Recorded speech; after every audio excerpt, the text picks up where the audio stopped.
बिस्मिल्लाहिर्रहमानिर्रहीम। अस्सलाम वालेकुम।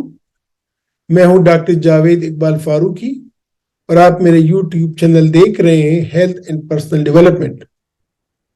नाजरीन, आज के लेक्चर में हम डिस्कशन करेंगे कि वो मरीज जिनमें GERD या गैस्ट्रोएसोफेजियल रिफ्लक्स डिजीज की तशखीस हुई है या जिसको उर्दू में मैदे की तेजाबियत या खुराक की नाली की तेजाबियत बोलते हैं, ऐसे मरीजों को सोते वक्त क्या उनकी क्या पोजीशन होनी चाहिए और उनकी बिस्तर की क्या पोजीशन होनी चाहिए, उसको किस करवट पे सोना चाहिए, क्या रहनुमा उसूल है और इसकी वजह क्या है जब हम बोलते हैं कि किस खास पोजीशन पे ऐसे मरीजों को लेटना चाहिए। क्योंकि GERD के जो मरीज होते हैं उनकी जो इलामात होती हैं या उनमें जो बीमारी की जो शिद्दत आती है वो अमूमन रात के वक्त आती है, क्योंकि रात के वक्त जब आदमी 5-6 घंटे 7 घंटे सोता है तो उस दौरान में मुसलसल तौर पे मैदे से वो तेजाबियत ऊपर की तरफ आती है, खुराक की नाली में आती है और वहां पे मसला बनाती है। और जितनी भी पेचीदगियां होती हैं ये अमूमन रात के वक्त इन मरीजों में होती हैं, क्योंकि लॉन्ग ड्यूरेशन तक वो तेजाबियत ऊपर आती है और मरीज को चूंकि इसका अंदाजा नहीं होता, वो सो रहा होता है, कभी कभार वो तेजाबियत की वजह से या कड़वे डिकारों की वजह से या तुर्श पानी के ऊपर आने की वजह से जाग जाता है। लेकिन अमूमन ऐसे मरीजों को रात के वक्त जब उनको एहसास नहीं होता है कि मुझे इनको रिफ्लेक्स हो रहा है, उस वक्त ये रिफ्लेक्स अपने मसले बनाता है। तो ये बहुत जरूरी है कि GERD के मरीजों को इल्म हो कि उनको क्या एहतियात करनी है, रात के वक्त किस अंदाज पे सोना है और क्यों सोना है और किस तरीके से सोना है। तो इस पे आज के लेक्चर में इन पे मैं डिस्कशन करूंगा। तो नाजरीन, आज के लेक्चर का टाइटल है best sleeping positions for patient with GERD। यानी GERD के मरीजों में जब वो सोते हैं उस वक्त उनकी बॉडी पोजीशन क्या होनी चाहिए। ये तो हम जानते हैं कि गैस्ट्रोएसोफेजियल रिफ्लक्स डिजीज में जो मैदे की तेजाबियत होती है वो ऊपर की तरफ आती है। ये जो जंक्शन होता है गैस्ट्रोएसोफेजियल जंक्शन, यानी मैदे और खुराक की नाली का जो जंक्शन होता है ये बंद नहीं हो पाता और ये कुल्ले का कुल्ला रह जाता है और इस वजह से ये तेजाबियत ऊपर जाती है। अब best position for acid reflux क्या है?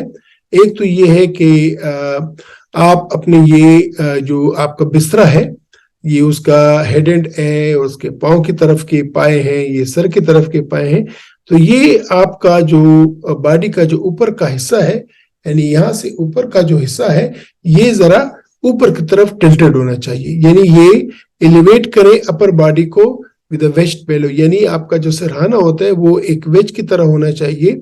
यानी ये जो आपकी बॉडी का ऊपर का हिस्सा ये ऊपर की तरफ रहे। दूसरी बात ये है कि आप बाएं तरफ पे या बाएं करवट पे सोएं। तो ये दो बहुत इंपॉर्टेंट इसमें पहलू हैं कि एक आपका जो पिलो हो वो इस तरह टिल्टेड हो कि आपका ऊपर जो है सीना और सर और जो है ना आपकी गर्दन ये ऐसी ऊपर की तरफ रहे और आप अपनी बाएं तरफ पे सोएं या बाएं करवट पे सोएं। ये हम क्यों कहते हैं एसिड रिफ्लक्स के मरीजों को? इसकी भी अपनी वजूहात है, मैं आपके साथ अभी शेयर करूंगा।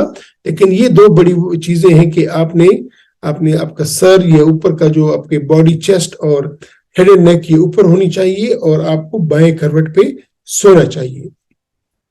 जिस तरह की ये बच्ची, इसको GERD है और ये इसका जो पिल्लो है ये इस स्टाइल का पिल्लो है ताकि ये ऊपर का जो बॉडी का हिस्सा है और ये गर्दन और ये मुंह या नेक ये टिल्टेड है, ये ऊपर की तरफ हो रही है।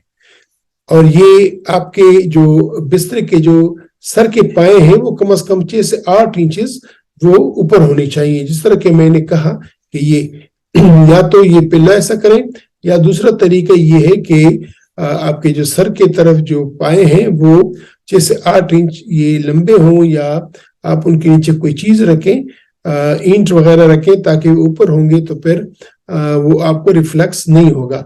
अगर ये इस तरह के पिल्लो आपको नहीं मिल रही है, इस तरह के पिल्लो बाजार में मिल जाते हैं या सरहाने मिल जाते हैं, अगर इस तरह के सरहाने आपको नहीं मिल रहे हैं तो फिर ये स्टाइल है कि फिर आपने अपने बिस्तर के जो सर के पाए हैं तो उसमें के नीचे आपने 6 से 8 इंच के कोई ब्लॉक रखने हैं या ईंटें रखनी है ताकि ये ऊपर रहे।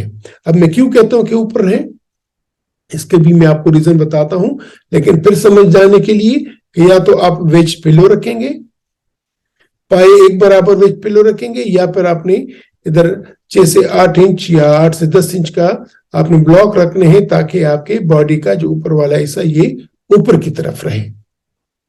अब ये क्यों जरूरी है, इसमें मैं आपसे बात करना चाहता हूं।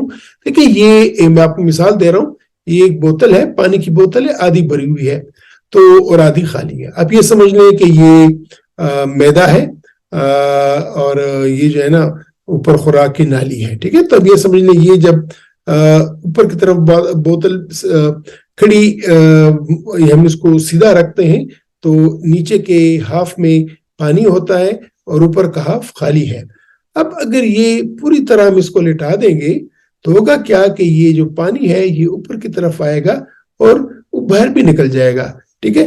लेकिन अगर हम इसको ऐसा टेढ़ा रखते हैं, देखिए इसको हम टेढ़ा रखते हैं तो होएगा क्या कि ये पानी नीचे ही रहता है, ऊपर की तरफ नहीं जाता, ठीक है ना। ये पानी नीचे रहता है, ऊपर की तरफ नहीं जाता।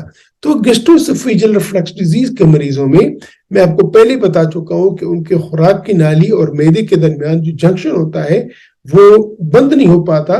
तो इसकी मिसाल बिल्कुल इस बोतल जैसी होती है। तो अगर सिरहाना ऊपर नहीं होगा या सर के पाए ऊपर नहीं होंगे तो होगा क्या कि जब आदमी सीधा ही लेटेगा तो ये तेजाबियत ऊपर की तरफ आती है, खुराक की नाली में आती है और वहां पे फिर वो अपना मसला बनाती है, तेजाबियत की वजह से अल्सर बनाती है, जख्म बनाती है और उससे फिर खुदा ना ख्वास्ता ये इसमें स्ट्रक्चर हो सकते हैं, इसमें जो है ना बंदिश आ सकती है, इसमें कैंसर भी बन सकता है। तो अगर ऐसे मरीज अपना सर और जो है हेड एंड नेक और छाती यानी जहाँ पे खुराक की नाली का जो हिस्सा है बॉडी का वो अगर ऊपर रखेंगे, ये टेढ़ा रखेंगे तो ये तेजाबियत ऊपर नहीं जाएगी और इन मरीजों को उनकी इलामात से कम होंगी। और जिस तरह के मैंने कहा कि रात के वक्त इनमें जब ये रिफ्लक्स 6, 7, 8 घंटे रिफ्लक्स रहता है तो उस वक्त जो पेचीदगियां बनती हैं, ये जो नुकसान होता है उससे ये लोग बच पाएंगे। तो उम्मीद है नाजरीन कि मेरे आज के लेक्चर में आपको समझ आ गई होगी। जब हम इन मरीजों को बोलते हैं कि आपने अपने सरहाने को किस तौर पे रखना है, किस तरह का सरहाना इस्तेमाल करना है, और अगर सरहाना उस तरह का नहीं मिल रहा तो फिर उसका तरीका दूसरा क्या करना है कि आपने अपने हेड एंड को ऊपर करना है और आपने अपनी बाएं तरफ पे या बाएं करवट पे सोना है, क्योंकि बाएं करवट में मैदे और खुराक की नाली की पोजीशन ऐसी हो जाती है कि वो ऑटोमेटिकली बंद रहती है और फिर सोने में वो तेजाबियत ऊपर की तरफ नहीं जाती है। GERD की बीमारी के बारे में मजीद मालूमात हासिल करने के लिए और मजीद मालूमात जानने के लिए मेरी आपसे गुजारिश होगी कि आप मेरे चैनल के प्ले लिस्ट में जाएं और वहां पे मैदे की बीमारियों में जाके आप ये तमाम मालूमात समझ सकते हैं और देख सकते हैं। फिर मिलेंगे इंशाल्लाह एक और वीडियो में एक और बीमारी के साथ। तब तक खुदा हाफिज।